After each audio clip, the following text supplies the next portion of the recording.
Andrew Still is the founder of osteopathy, which is very close to Western medicine, but was a system designed in the late 19th century. And he said, anyone can find disease. The object of the physician is to find health.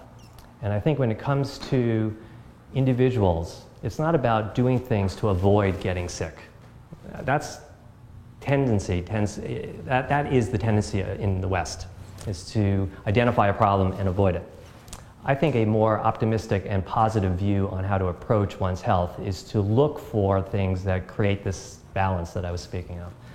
And so what I help people with is to identify areas in their lives that are both strongly in balance and those things that are out of balance, and try to work on those things that are out of balance in particular to restore balance. And while some of those things might be minor and peripheral to what might be a major primary medical issue, a person's health is really supported, and there's quite a lot of synergy when a lot of little things are done simultaneously.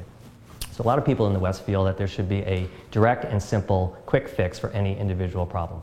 So if you have a headache, you take an anti-inflammatory or an analgesic and your headache should go away. And sometimes that works very nicely.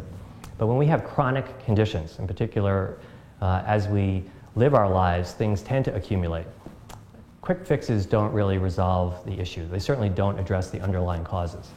And so to be healthy and to have that be a durable process, one needs to, over time, really look to identify those things that can be improved upon, and look not so much for the causality, but look to things that could be improved in terms of balance.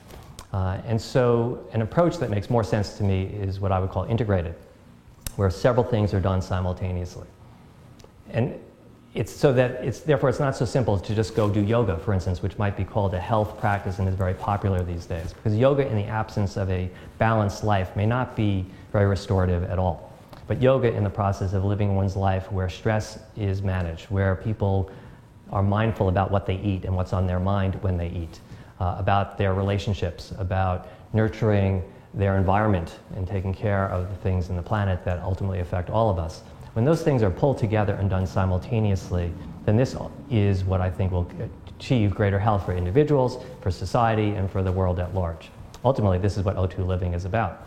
It's really about trying to bring these things together and to create an environment, whether that's a facility in your community or a virtual community on the internet, but is to create the opportunity for people to hear about these things and ultimately incorporate them into their lives, and to provide them the means and access to those helpful practices or products that may support that activity.